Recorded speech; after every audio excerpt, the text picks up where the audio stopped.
Dear students, my name is S K Shukla. आज के इस वीडियो क्लास का टॉपिक है how to study English. English को हम कैसे पढ़ें, इंग्लिश को हम कैसे अप्रोच करें। तो इंग्लिश को कैसे अप्रोच करें उसको जानने से पहले इंग्लिश में हमें किन एस्पेक्ट्स को मजबूत करना है उसको देखना ज़रूरी है। तो इंग्लिश को स्ट्रॉन्ग करने के लिए आपके 4 एस्पेक्ट्स अच्छे होने चाहिए, जिसका एक्रोनिम यहाँ पे मैं लिख रहा हूँ। वो एक्रोनिम है LRWS। अगर ये 4 चीज़ें आपकी अच्छी हैं, इसका मतलब कि आपकी इंग्लिश अच्छी है। L here stands for listening skill. Listening skill. R stands for reading skill.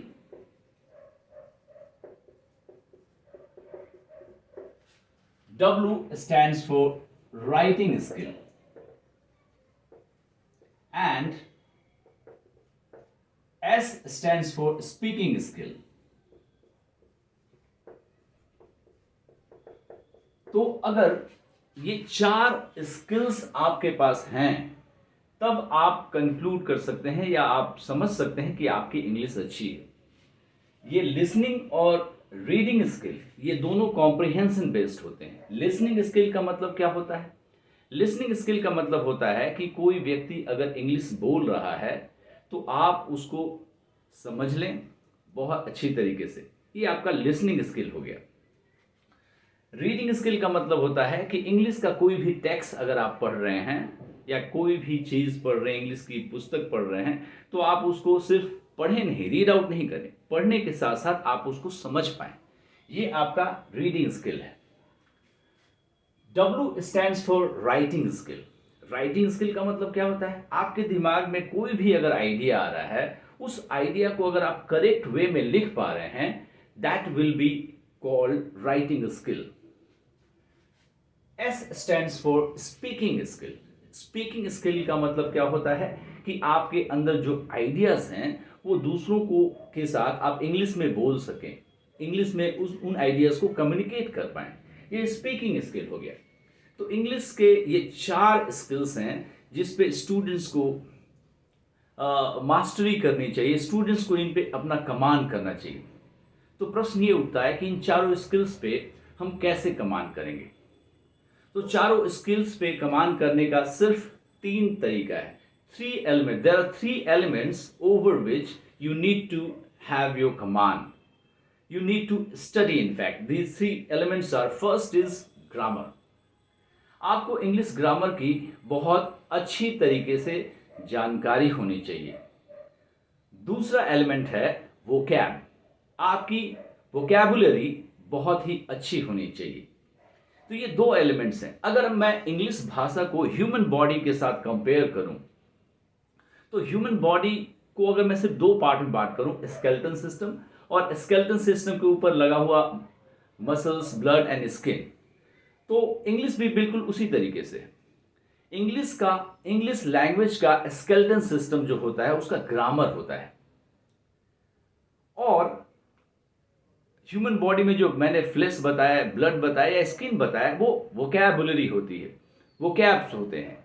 तो अगर ये 2 चीज़ें आपके पास नहीं हैं, आपके पास इंग्लिश ग्रामर नहीं है, आपके पास वोकैब नहीं है, इसका मतलब कि आप इंग्लिश लैंग्वेज को कभी सीख नहीं पाएंगे। बहुत सारे लोग ग्रामर को वैल्यू नहीं करते, उसको इम्पोर्टेंस नहीं देते। वो वैसे लोग होते हैं जिनको इसकी अच्छी तरीके से जानकारी नहीं होती है। Grammar is absolutely essential. बिना स्केलेटन सिस्टम के आपका लैंग्वेज कभी भी डेवलप हो ही नहीं सकता।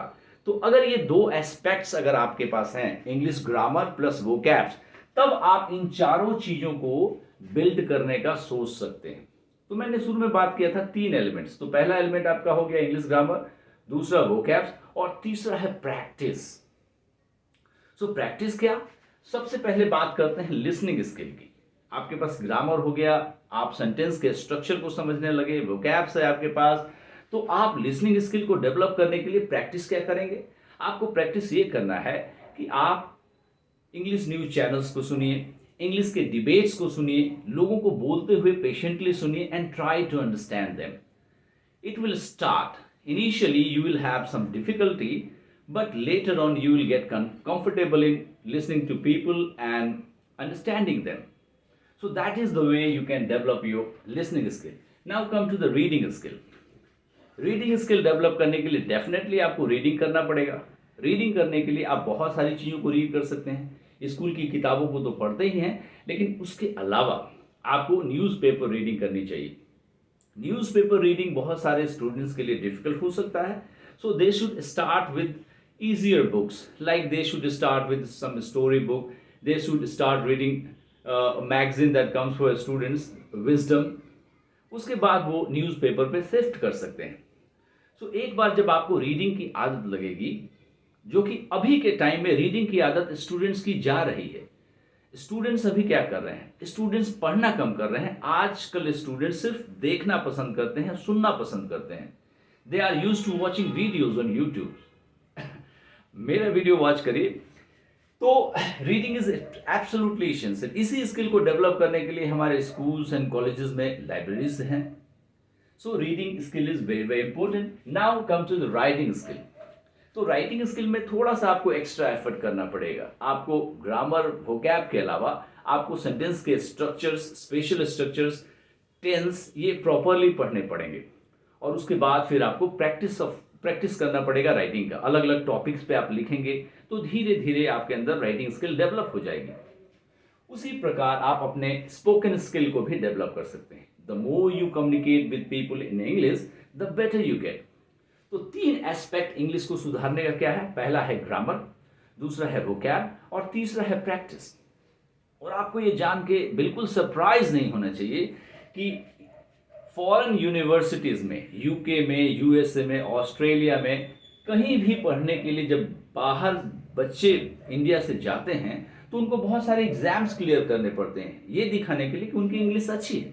टोफेल देना होता है, आईएलटीएस देना होता है, जीआरई, अलग अलग तरह के एग्जाम्स हैं जिसको पास करके ही बच्चे बाहर की यूनिवर्सिटीज़ में एडमिशन ले सकते हैं. And you should not be surprised to know that in these examinations these 4 elements, these 4 things are asked. यही 4 चीजें पूछी जाती हैं. तो अगर एक स्टूडेंट अपने आप को इंग्लिश में बहुत अच्छा स्ट्रांग बनाना चाहता है तो उसको इन 4 एस्पेक्ट पे काम करना ही पड़ेगा. And one more thing I would like to say कि इंग्लिश जो है इंडिया का ऑफिशियल लैंग्वेज है, इसलिए हर बच्चे को अपनी इंग्लिश को सुधारनी चाहिए. सिर्फ गवर्नमेंट जॉब्स के लिए नहीं. You have to work for your private jobs also. बिना किसी भी प्राइवेट जॉब में इंग्लिश आपकी अच्छी नहीं है, you will get rejected, you will get kicked out. I would say it's a very harsh word, but it is a reality that if you don't have good English then you will be definitely kicked out, even if you have a good degree. So सरकारी नौकरी हो या private job हो, या आप अपना career भी बनाना चाहते हैं. सपोज कोई जर्नलिस्ट बनना चाहता है, उसकी इंग्लिश अच्छी नहीं है, तो वो एक लोकल जर्नलिस्ट बन के रह जाएगा, कभी वो इंटरनेशनल लेवल या नेशनल लेवल का वो फेम एक्वायर नहीं कर सकता है. उसी तरह अगर कोई कैरियर बनाना चाहता है लॉ के फील्ड में, तो उसकी इंग्लिश बहुत अच्छी होनी ही चाहिए. If you can not right PILs, if you cannot write, if you don't have the ability to write in English, then you cannot do well in judiciary as well. So even if you want to be a teacher, you need to be very good at English. तो अपने English को बहुत strong करिए, और ये एक x factor है आपकी सफलता के लिए.